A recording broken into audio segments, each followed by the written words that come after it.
Okay, so I promised I would do some nail art tip videos. So hopefully these turn out good. I don't love filming. They don't usually turn out great. First thing I do is I wipe down my plate with acetone. I think most people already know that. The other thing I do is after I wipe down with acetone, I use one of these lint-free glasses wipes. And, they don't scratch up the plate. And I use one of these to wipe down afterwards just to get any of the lint from the cotton pad off of the plate, and it helps it stamp a little bit better. So then what I do is I will just paint my image. I like to cover the entire plate. I know a lot of people just put it on the edge and then swipe, and that's fine. But especially for a detailed image, it's easier to get it all down in the grooves of the stamping plate to just cover the entire thing. And then I also will go one way and then I'll go the other way just to help kind of really get it down into the grooved image. Okay. I swipe a couple times. And I do kind of a rocking motion. It's just the way I pick it up the best. And this one did pretty good. It didn't really have any missed spots in the image. But if you can see here, let me see if I can get pick up the image a little clearer. You can see down in the window there's a little spot that's kind of missing. And so what I will do is I'll take just a little bit of my same color that I stamped with. I just put a little dab on here. You don't want it too much because the stamping polish is dry so quickly. So sometimes if you got a bunch of missed spots, either I'll redo the stamp or I'll do it painstakingly slow with a bunch of little dots. And then what I do is I come in with a little tiny nail art brush and I just fill in the spots that are missing. So I'll look and just see if my image missed any spots, like down here in the oar, and I just take my time and a very, very tiny brush, and I will fill in any of the little spots that are missing. That's how I end up making my stamps look really good. Because if you take your time I find that if I take my time on the actual like stamping and reverse stamping and filling everything in, then by the time I go to put it on my nails, all the hard work has been done.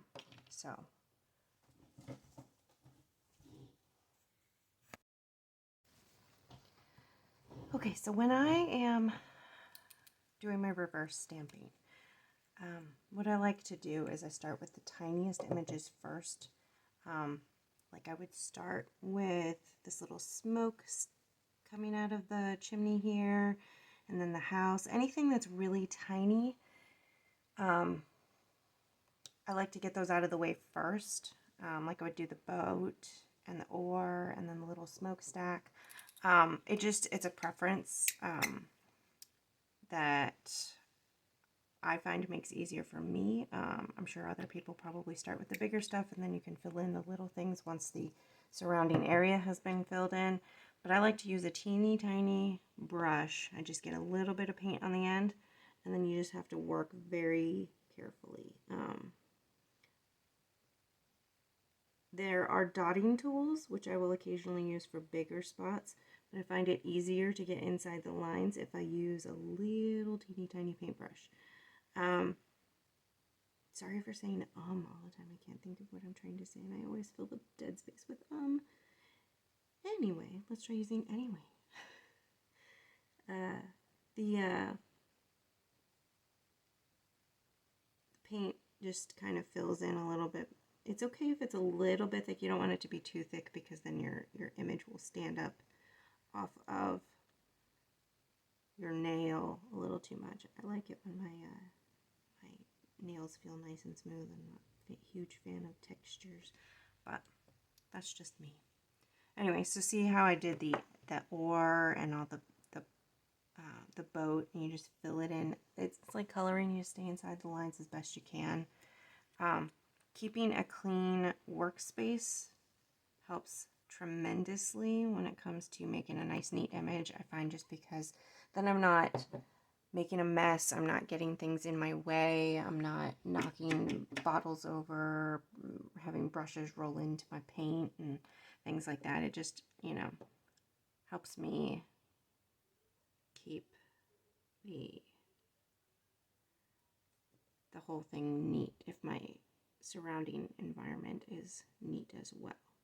So I'm not going to paint in this entire thing. I just wanted you to be able to see kind of how I do this. You just take your time. I'm not going to speed up this video when I post it. I know a lot of our videos of reverse stamping get sped up because then you can see the entire process. But I think it's also a good idea to, some people see those and I think they think that it's a quick, easy process to paint in the reverse stamping and you can just go quickly and just dab in your color, but it really is time consuming, especially if it's a very detailed image like, you know, like this, like scenery and stuff like that. Also, speaking of scenery, when it comes to like mountains and trees and stuff, I find it helpful to look up images online, just Google images, and then kind of get my inspiration for my colors from those online images. Like if you look at mountains and trees, the ones that are closer to you are darker than the ones in the back. So if you're going to do mountains, like I would do the front side of this darker than the back side, because as the things get further away, the color gets more lightened. So when you go to do trees and stuff, you're going to do the same thing. The trees, I mean, you can always do any color you want. You could paint trees pink for all I care. You know, it doesn't really matter. But if you're trying to do a realistic image, sometimes it helps to look up images of real life landscapes and things like that to kind of base your colors off of. So anyway, I would end up doing the smaller pieces first and then fill in the bigger pieces. Like when you come to do the clouds, I would probably just put a little bit of white since it's not completely outlined and just do all of that. I would paint in all of my images, do all of the stamping, and then I would paint my nails, wait for them to get dry, and then before I stamp, I'll use Orly Bonder. This is what I have. I know there's other sticky base coats, but I'll put a layer of Bonder on my nails and then I'll stamp the image. So I will finish doing this image and then I will show you how I apply it. Alright, so now I have fully painted in my image on my reverse stamping. Now I didn't do the entire image to the edges because I know how wide my nail is and how much of it the image will fit. You want to go past that just a little bit, top and bottom, but if you're not sure, you can always paint in the entire image. It gives you a little more leeway when it comes to stamping it and putting your, you know, getting your placement correct. I've waited for this to fully dry. You can see I'm touching it and we're good. I've waited for my base coat to almost fully dry. It's still a tiny bit tacky. I wouldn't stamp this directly on here without any sticky coat because it wouldn't stick completely. It's that dry. So what I've done is I've used a color that I want to use for the sky background, which is kind of like an off-white. And you can either do that and use some of your base color as part of your image coloring, or what I would do is also paint one of my lighter colors from my image as my base coat. Like if I wasn't going to paint this, oh, and I flooded my cuticle, of course, with liquid latex. But so what you want to do while I'm waiting for this to dry, I will say what I would do is if you wanted to use like a light blue, you could fill this all in, and then you would just stamp on top, and I would use like a white or something that would make your colors pop. If you're using neon colors in your stamped image and you use white as your base color, it's going to make your neon colors pop really good. So it just depends on what colors you're using. If you're using darker colors, you can opt to use one of the lighter dark colors as your base color, but I would usually use a color. I wouldn't just stamp it on top of clear, because if for some reason you missed any little spots when you're doing your reverse stamping, then your color as your base color is going to fill in those spots. They wouldn't be the same color, but at least it's something. And as far as my liquid latex goes, I actually bought this at Spirit Halloween, around Halloween, just before Halloween to do some scars for a costume.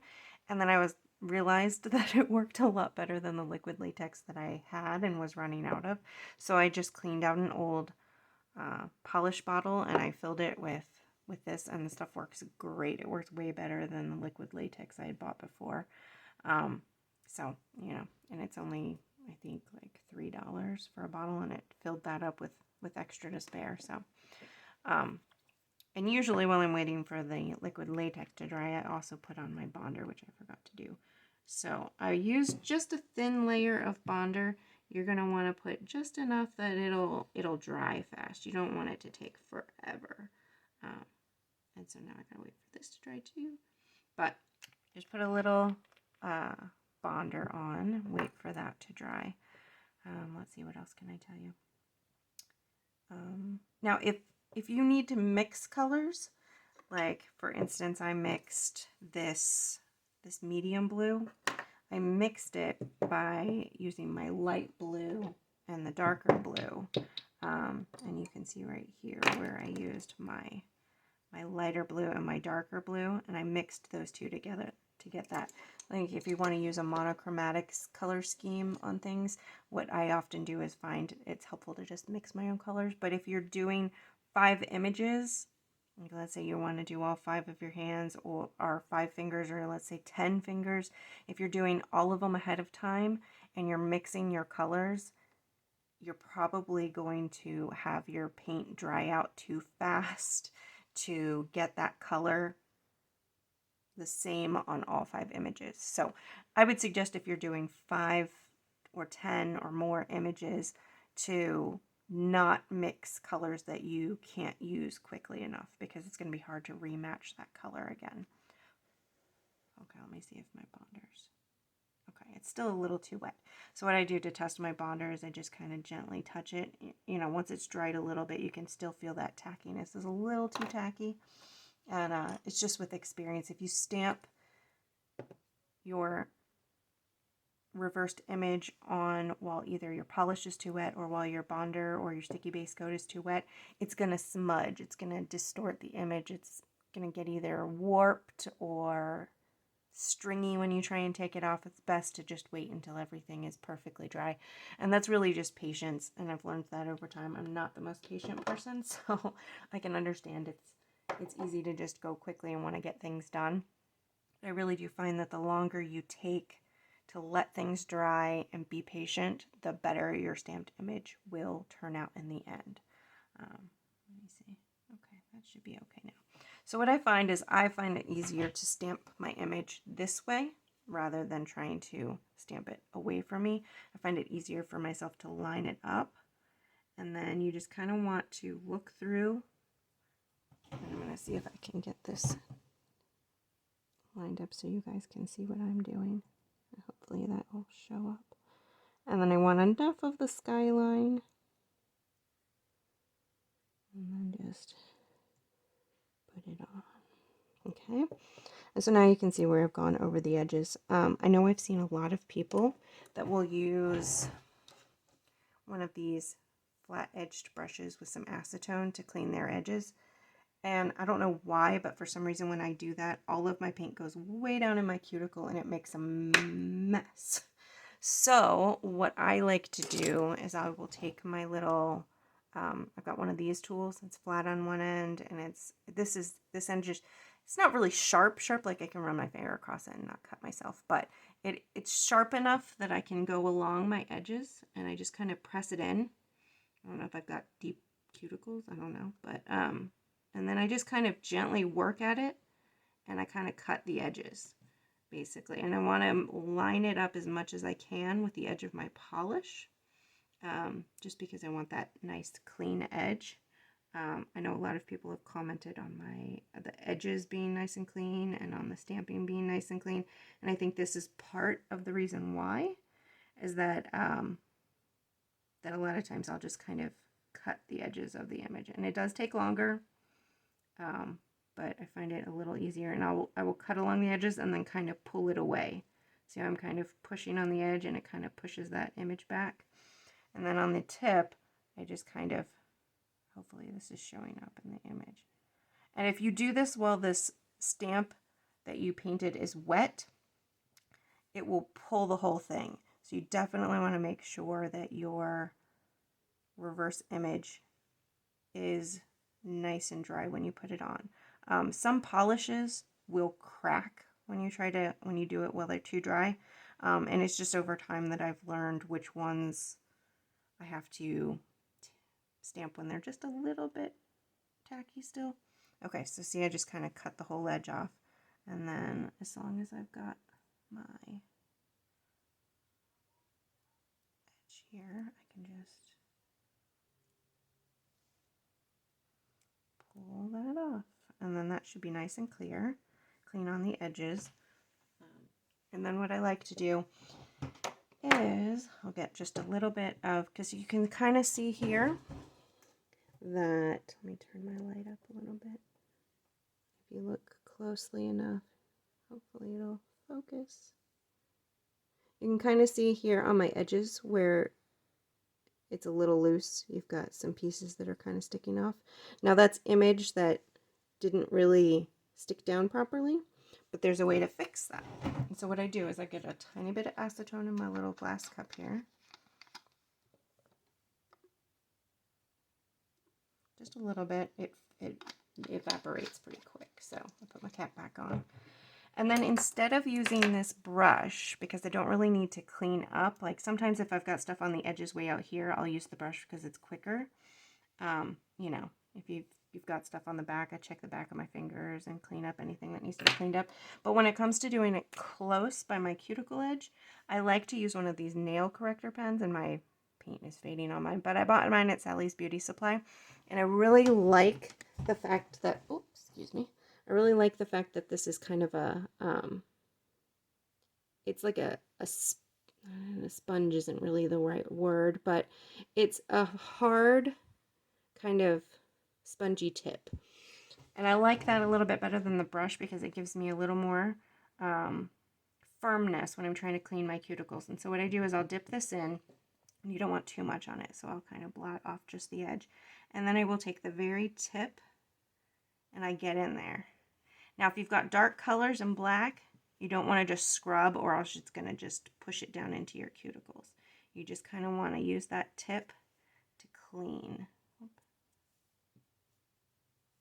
up your edges right here. And now, when I've got little pieces like this that are sticking out, what I do is I take the flat edge and I just kind of press them.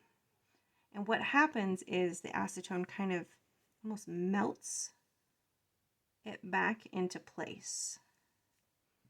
And it kind of presses it in. So if you've got a little edge that's sticking up or a little weird spot, sometimes I'll use the flat side and I'll just kind of press. If you're pressing it back on and you don't want to remove it, just press, don't rub.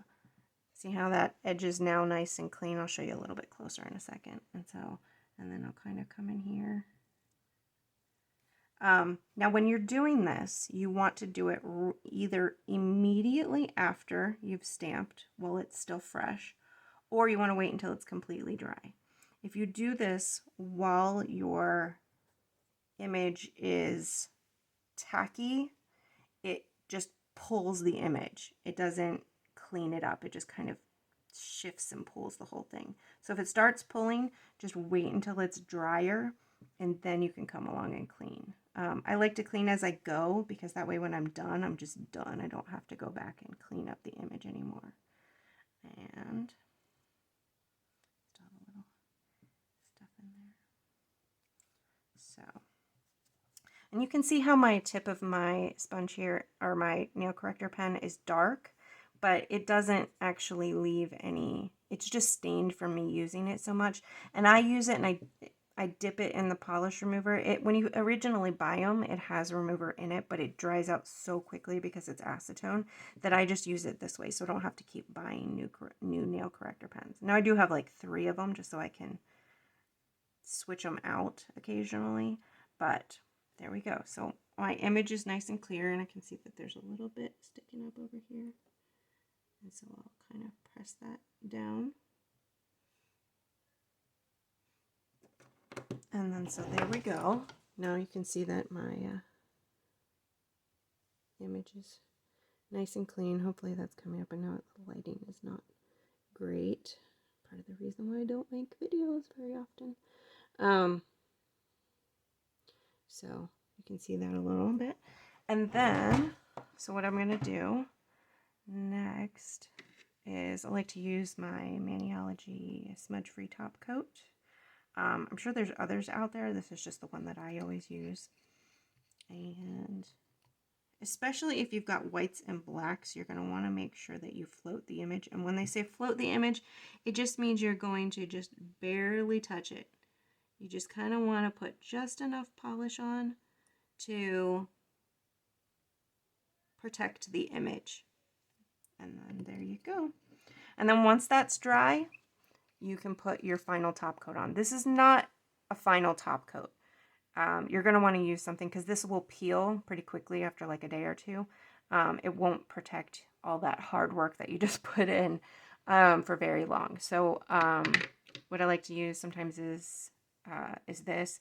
It's a really good protection for all your hard work. It does tend to shrink your image a little bit, meaning it'll leave like a little gap on the bottom edge, or it'll pull your image down a little bit. Usually I don't find that to be too big of a problem as long as I get it right up close to the edge without flooding your cuticle. You want to just get it as close as you can. If you can get it surrounding your entire image, you don't get any cracks, which is kind of nice. Another good one is Sally Hansen Insta-Dry. It also dries very quickly, not quite as quickly as this one does, but it doesn't shrink as much. Or a lot of times I'll use, sorry, not that one. I'll use my Orly matte top. I really like this one. I use matte a lot because when I photograph my pictures, I tend to get a lot of glare. My light box isn't great, so when I do my images, a lot of times I want to show all the detail that's in them, so I'll use the matte top when I take my pictures. But anyway, I hope that helps. If you have any other questions, please let me know. I would not mind giving tips. I don't mind helping. Shoot me a message or let me know if you've got any other questions. I hope that helps. Thank you for watching.